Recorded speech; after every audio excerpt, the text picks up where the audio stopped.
9:30 बजे के बाद जब रुझान आने पुख्ता शुरू होंगे, उसके बाद धुंधली सी तस्वीर साफ हो जाएगी, और वो साफ होती हुई नजर आ रही है। 131 का आंकड़ा बीजेपी ने पार किया, तो वहीं 60 पर कांग्रेस है। जहां नेक टू नेक फाइट की बात हो रही थी, वहां पर अब बड़ा अंतर देखने को मिल रहा है। और लगातार जो डिस्कशन आप वहां पर कर रहे हैं कि कौन से फैक्टर्स हैं जो काम नहीं करे और कौन से फैक्टर्स हैं जो काम करे, डेफिनेटली जो star campaign Bharatiya Janata party की तरफ से रहा, जिसमें प्रधानमंत्री नरेंद्र मोदी खुद रोड शो करने के लिए पहुंचे, रैलियां उन्होंने की, मुख्यमंत्री योगी आदित्यनाथ उत्तर प्रदेश के, गृह मंत्री यहां पर पहुंचे, रक्षा मंत्री यहां पर पहुंचे, राष्ट्रीय अध्यक्ष जेपी नड्डा पहुंचे, तो तमाम बड़े चेहरे यहां पर, हालांकि मुख्यमंत्री का कोई चेहरा नहीं था, लेकिन ये सारे बड़े चेहरे राजस्थान में आए जनता के बीच में पहुंचने के लिए। ऑन द अदर हैंड, जो सांसद यहां पर टिकट उनको दिया गया, वो भी एक बहुत बड़ा फैक्टर हो सकता है।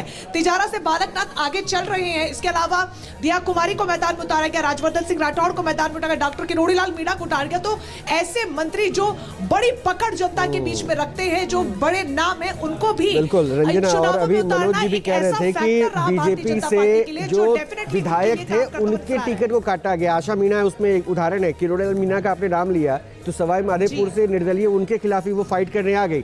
तो शायद ये अदर्स की काउंटिंग जो जा रही है ना, उसके ऊपर जा रहे हैं। राहुल देव भी हमारे साथ जुड़ चुके हैं, सीनियर जर्नलिस्ट है। राहुल जी, ये जो अभी तक की तस्वीर है, कम से कम इन 3 राज्यों में चलते हैं, राजस्थान में, मध्य प्रदेश में, छत्तीसगढ़ में बीजेपी लीड पे है। इस ट्रेंड को हम कैसे देखें? क्या रहा, मोदी मैजिक से जोड़े या फिर ये जो विकास का नारा बार बार चल रहा है वो चल रहा है?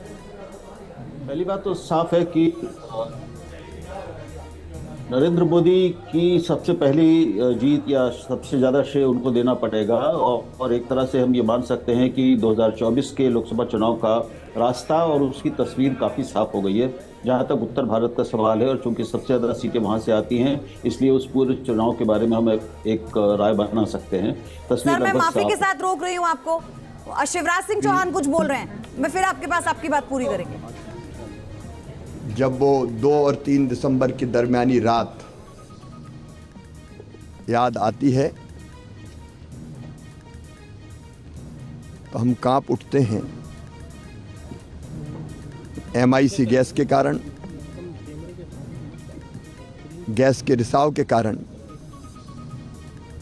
हजारों भाई बहन, जिनमें हमारे छोटे छोटे बच्चे शामिल थे,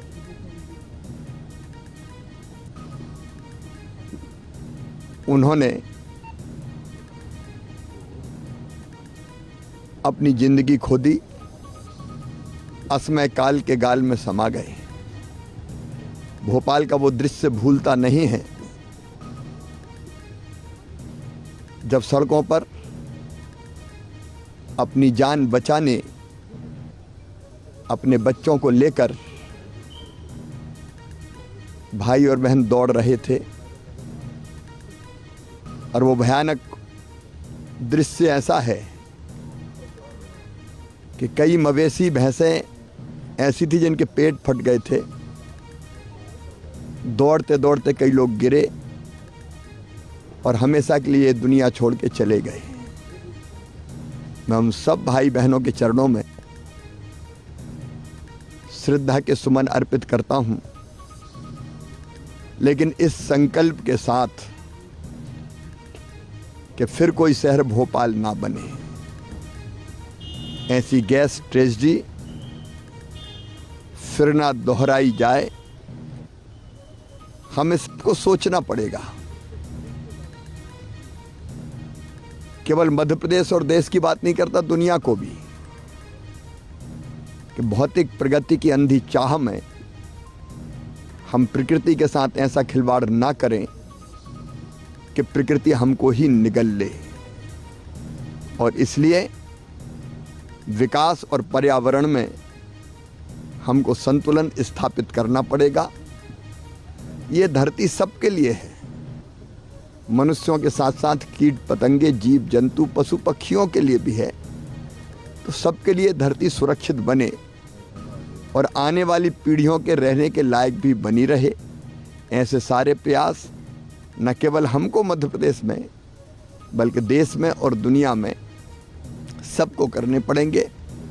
अभी दुबई में प्रधानमंत्री जी ने, श्रीमान नरेंद्र मोदी जी ने धरती को बचाने के लिए जो आवश्यक कदम उठाने, तो 3 तारीख और भोपाल गैस कांड को याद करते हुए खैर पूर्व मुख्यमंत्री आप कह सकते हैं, मुख्यमंत्री आप कह सकते हैं, भावी मुख्यमंत्री आप कह सकते हैं शिवराज सिंह चौहान को, बहरहाल ये अभी साफ हो जाएगा। लेकिन राहुल सर, मैं आपके पास वापस आते हुए, छत्तीसगढ़ नेक टू नेक है, लेकिन मध्य प्रदेश अपने आप में बहुत इंटरेस्टिंग हो गया है, क्योंकि शिवराज सिंह चौहान की बॉडी लैंग्वेज पिछले 2 महीने से जो हम देख रहे थे, उनके स्टेटमेंट जो हम देख रहे थे, आप इसे कैसे समझ रहे हैं? मैं समझता हूँ कि मध्य प्रदेश की आश्चर्यजनक जीत का अगर सबसे बड़ा श्रेय किसी को देना हो नरेंद्र मोदी के बाद, तो वो शिवराज सिंह चौहान को देना पड़ेगा। उन्होंने सारी चीज़ों को दरकिनार करके, इस बात को दरकिनार करके कि केंद्र से 7 बड़े चेहरे उतार दिए गए थे मैदान में, उनके प्रतिद्वंदी के रूप में उतार दिए गए थे, उनको प्रोजेक्ट नहीं किया गया था भावी मुख्यमंत्री के रूप में।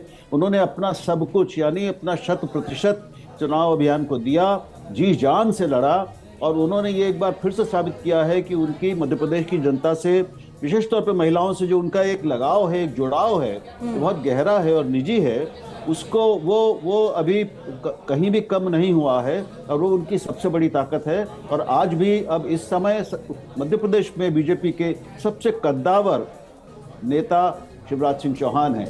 ये बात अलग है कि उनको मुख्यमंत्री बनाया जाएगा कि नहीं बनाया जाएगा, लेकिन दावे को अगर देखें हम किसी एक व्यक्ति के योगदान के कसौटी पर, तो शिवराज सिंह चौहान ही उसके दावेदार बनते।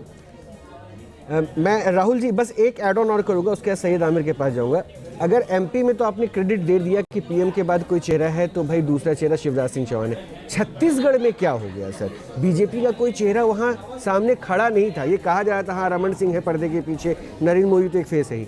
भूपेश बघेल को कहा गया कि उन्होंने हर तरह की योजनाएं की, हिंदू कार्ड भी खेला, आदिवासियों को भी जोड़ा, किसानों की बात भी कर दी, फिर वो कहाँ पे चूक रहे हैं? वहाँ पर निश्चित रूप से प्रधानमंत्री नरेंद्र मोदी को ही श्रेय जाएगा इसका, क्योंकि हम सब जानते हैं कि रमन सिंह जी जो वहाँ के सबसे बड़े नेता रहे हैं, वो पिछले 4 साल में सक्रिय नहीं थे। इस बार भी उनको मुख्यमंत्री के तौर पर आगे नहीं रखा गया था, किसी को नहीं रखा गया था। तो मैंने मध्य प्रदेश के लिए भी जो कहा कि दूसरे नंबर पर अगर श्रेय दिया जाना है तो शिवराज सिंह को दिया जाएगा, पहला तो प्रधानमंत्री का ही रहेगा। और यही स्थिति हम देख रहे हैं छत्तीसगढ़ में भी, और वहाँ भी ये जो परिवर्तन हमें दिख रहा है, जो अभी स्थिति है, बहुत आश्चर्यजनक है। तो छत्तीसगढ़ मध्य प्रदेश दोनों के परिणाम लगभग सभी की आशाओं के विपरीत हैं।